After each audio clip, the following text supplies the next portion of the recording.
বাড়িতে কেউ আছেন? আপনারা কারা? কি চাই আপনাদের? আন্টি জি, আপনার ব্যাংকের কিস্তি প্রায় 8 মাস ধরে আসছে না। আপনি যদি টাকা না দিতে পারেন তাহলে বাধ্য হয়ে ব্যাংক আপনাকে বাড়ি থেকে বার করে দেবে, আর আপনার বাড়িটা নিলামি করতে হবে।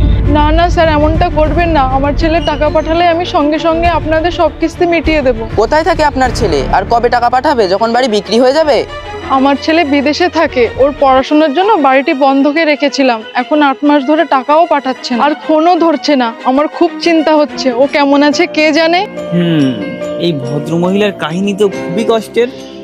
চলুন বাড়িটা সিজ করে এনাকে বাড়ি থেকে বার করে দিই, আর বাড়িটা নিলামি করাই, তাহলে আমরা টাকাটা পেয়ে যাব। না না, এমনটা করবেন না। আমাকে এই বাড়ি থেকে তাড়াবেন না।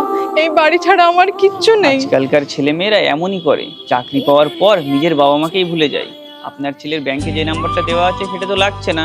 আপনি যে নাম্বারে কথা বলেন সেই নাম্বারটা আমাকে দিন, তারপর দেখবেন কাল সকালের মধ্যেই আপনার ছেলে আপনার বাড়িতে। নাম্বার বলুন। 5231708227। চলো। মা, আমি চলে এসেছি। শাশুড়ি আম্মা কেমন আছেন? খোকা, তুই আমার ফোন তুলতিস না কেন? তোর কথা আমার খুব মনে পড়তো। এখন থেকে তুলবো মা। মা, কাজের মধ্যে খুব ব্যস্ত ছিলাম। হয়ে গিয়েছে দেখা সাক্ষাৎ?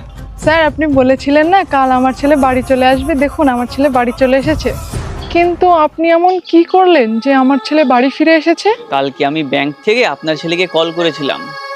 হ্যালো, মিস্টার সুভান বলছেন? আমি ব্যাংক থেকে বলছি। আপনার মায়ের 10 লক্ষ টাকা লটারি বেঁধেছে। 10 লাখ টাকার লটারি বেঁধেছে? আমি এটা জানার জন্য ফোন করেছি, টাকাটা আপনার হাতে দেব নাকি আপনার মায়ের হাতে? না না, আমার হাতে দেবেন, আমার হাতে। আমি এক্ষুনি এখান থেকে বার হচ্ছি, কাল সকালের মধ্যে পৌঁছে যাব। ঠিক আছে, চলো চলো। হ্যাঁ, তাড়াতাড়ি চলো। আপনি তো আপনার মাকে খুব বোকা বানিয়েছেন, কিন্তু ব্যাংকে বানাতে পারবেন না। এখন বলুন, ব্যাংকের 10 লাখ টাকা এখনই শোধ করবেন নাকি জেলের ঘানি টানবেন? এখনই দিচ্ছি, অ্যাকাউন্ট নাম্বারটা বলুন। দেখুন, পেমেন্ট হয়ে গেছে। আন্টি, এই নিন আপনার বাড়ির কাগজপত্র। কখনো কখনো সোজা আঙুলে ঘৃণা উঠলে আঙুলটা একটু বাঁকাতে হয়। চলো।